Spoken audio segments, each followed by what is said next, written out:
Everyone, this is Kevin from thechesswebsite.com. Today we're going to be going over the two bishop endgame for white and how to checkmate the king.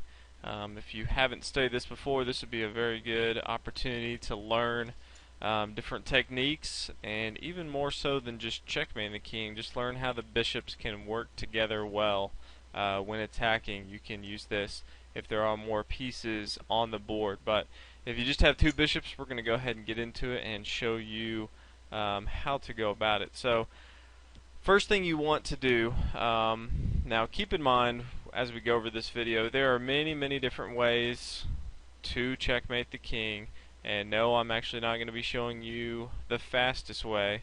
I'm going to show you the easiest way. So if you can figure out how to do it a faster way and you want to do that, that's fine, but I'm going to go over what I think is the easiest way. So starts out, I like to centralize my king first, and then get the bishops nearby next to each other, and then I basically just like to push the king back and checkmate. So we'll see how that looks here.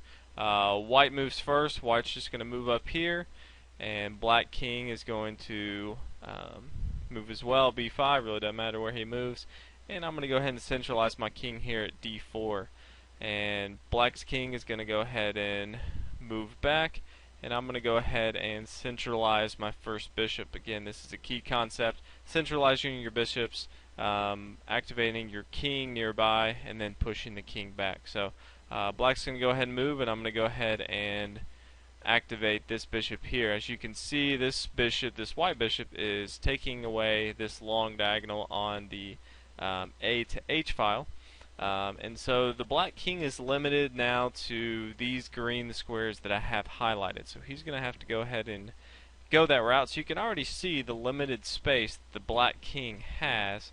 So he's going to go ahead and move, and we're going to go ahead and move our white bishop here, and see where the black king goes. The black king could come to f6, and then we could go ahead and drop our bishop back, still limiting more moves that the black king can do. But black king is going to go ahead and move to f7, and we're going to go ahead and stick with what we've been doing, and that's moving the bishops next to each other, so limiting more squares. And as you'll see, key concept, when these two bishops are next to each other, the entire rank right above it, the king cannot come down.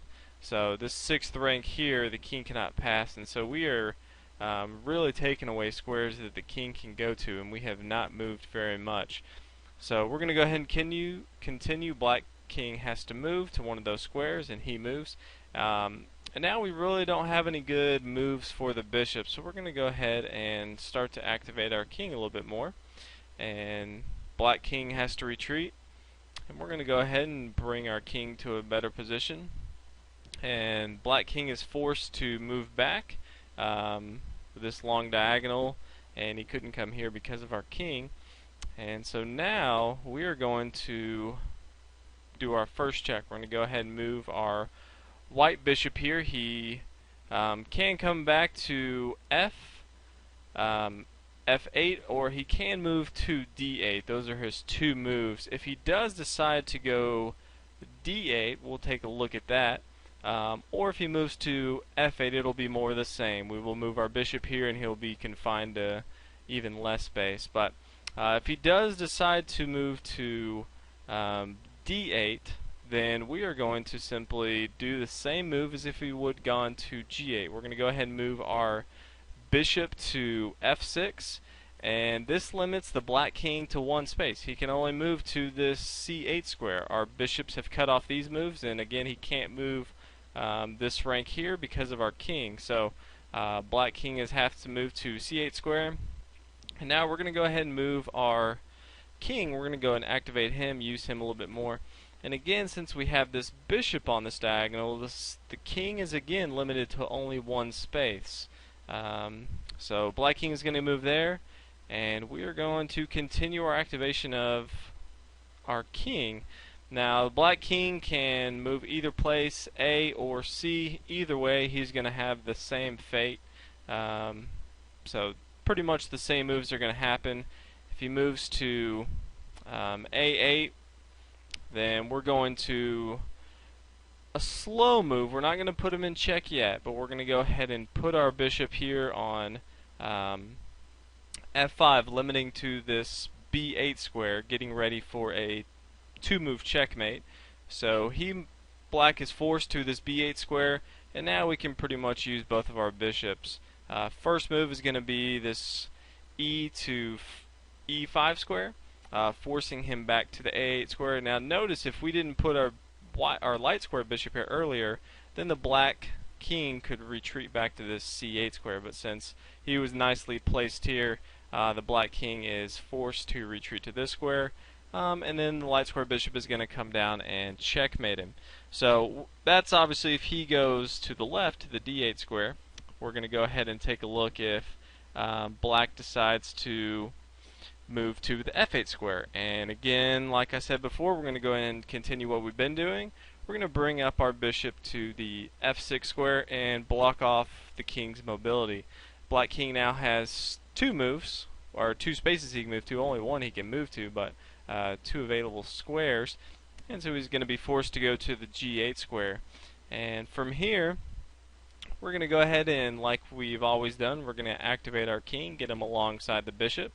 As you can recall from the very early moves, we actually had this same setup, and we've actually just moved this setup down the board, getting the king closer and closer to checkmate. So king only has one move because of the bishops. He's going to have to go back to F8, and when he moves back to F8, now we can start. We have a great position. We can go ahead and start getting our bishops in range, and you can go ahead and just conceptually think about what we're doing here. We're going to go ahead and move this bishop back. We eventually want them to checkmate him, much like we did along the A8 square. And this little subtle move, the black king still only has one place he can go, and that's the G8 square, so that's very important. And so he's going to move there, and our king is going to go ahead and take the place of that bishop. Again, we don't want this king to be able to move on this 7th rank, so we want to go ahead and take his place. Bishop is taking off this H7 square, and the king is taking the rest of these. Black can choose to go either F8 or H8, doesn't matter, the same fate will be brought upon him. We'll go ahead and look at F8 here, and now we're going to go ahead and bring this bishop into a better position. Go ahead and check the king. The black king has to move to the G8 square. And same move if he would have gone to H8. We would still bring this bishop here, and he would just go from H8 to G8. Same fate, like I said before. Black king's going to go ahead and move to G8, and now we're going to go ahead and get our other light square bishop into the action. So he's just going to drop back one, F5, and the black king is forced to go to H8.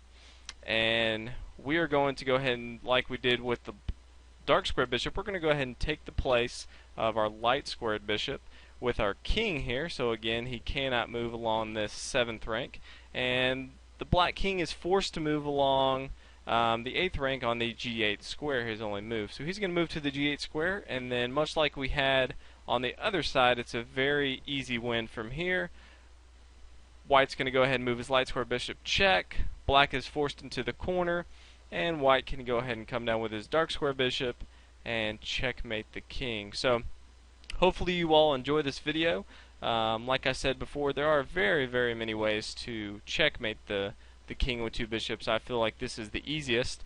If you do want some practice, you can actually check on my website. I have a few variations where you can go and actually practice playing against a computer with two bishops. And that website is www.thechesswebsite.com, and you can just click on in-game, two bishops, and practice there. So hope you guys enjoyed. Definitely subscribe so you know when new videos are coming out. A lot more should be posted shortly, and have a good one.